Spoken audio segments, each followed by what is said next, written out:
Welcome back. جہاں پورے ملک میں سیلاب سے متاثرہ لوگوں کے لیے امدادی کارروائیاں کی جا رہی ہیں، وہاں بلوچستان میں احساس محرومی بڑھ رہا ہے۔ اس سیگمنٹ میں ہمیں کوئٹہ سے ہمارے bureau chief Ali Shah join کریں۔ علی شاہ صاحب، جو انیشل اسٹیمیٹس آئے تھے یو این کے، اس کے مطابق تقریباً 3 لاکھ افراد متاثر ہوئے تھے، 3000 گاؤں اور کم از کم 20,000 افراد کے گھروں کو نقصان ہوا۔ ابھی تک آپ کے پاس کیا اطلاعات ہیں؟ نقصان کا تخمینہ جو لگایا گیا ہے یہی ہے یا اس سے زیادہ کے اسٹیمیٹس آ رہے ہیں؟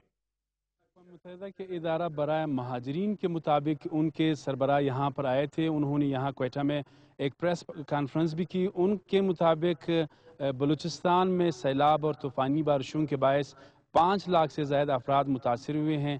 ساتھ ہی سندھ سے بھی جو سیلاب سے متاثرہ علاقے ہیں وہاں سے بھی 5 لاکھ سے زائد لوگ جو ہیں وہ بلوچستان آئے ہیں۔ تو بلوچستان میں سیلاب زدگان کی جو اس وقت تعداد ہے وہ 10 لاکھ سے زیادہ ہے۔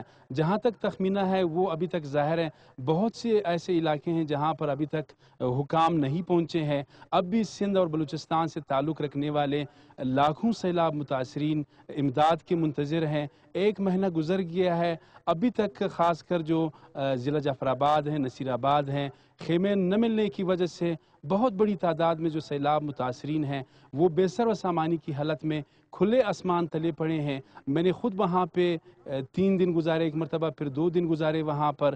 سڑک کے کنارے رہنے والے جو سیلاب متاثرین ہیں ابھی تک ان کو خیمے نہیں ملے ہیں، ابھی تک ان کو کوئی امدادی جو اشیاء ہے وہ ابھی تک نہیں ملی ہے۔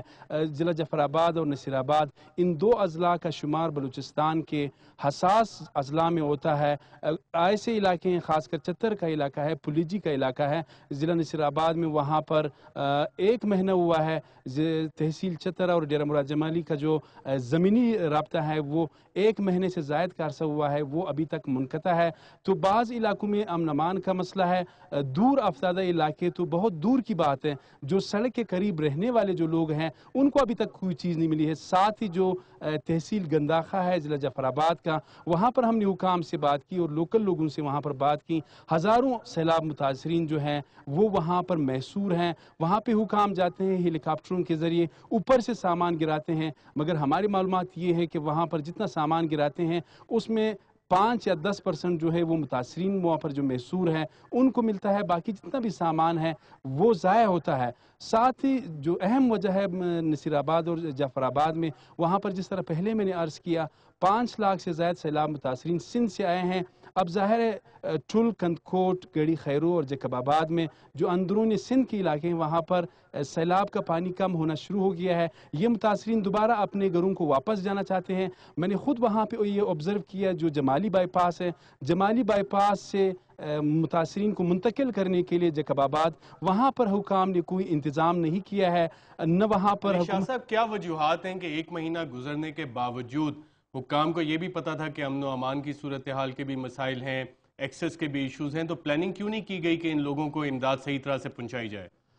سب سے پہلے تو یہ بات ہے کہ یہاں پر جو صوبائی حکومت ہے وہ ابھی تک مخیر حضرات اور عالمی امدادی ادارے جو ہیں ان کی توجہ بلوچستان کے سیلاب متاثرین کی جانب مبذول کرانے میں وہ کامیاب نہیں ہوئی ہے صوبائی حکومت۔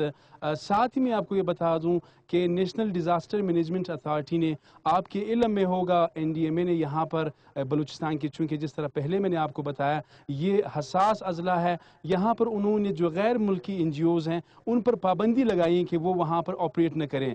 تو پہلی بات یہ کہ صوبائی حکومت نے بھی کوئی مؤثر اقدامات نہیں کیے ہیں۔ دوسری جانب یہ ہے کہ جو بین الاقوامی جو عالمی امدادی ادارے ہیں وہ بھی یہاں پر آپریٹ نہیں کر رہے ہیں، جس کی وجہ سے یہاں پر جو متاثرین ہیں ان کی مشکلات میں کافی اضافہ ہوا ہے۔ اور ساتھ ہی سندھ سے آنے والے جو 5 لاکھ سیلاب متاثرین ہیں وہ بھی حکومت بلوچستان پر ایک بوجھ بن چکے ہیں۔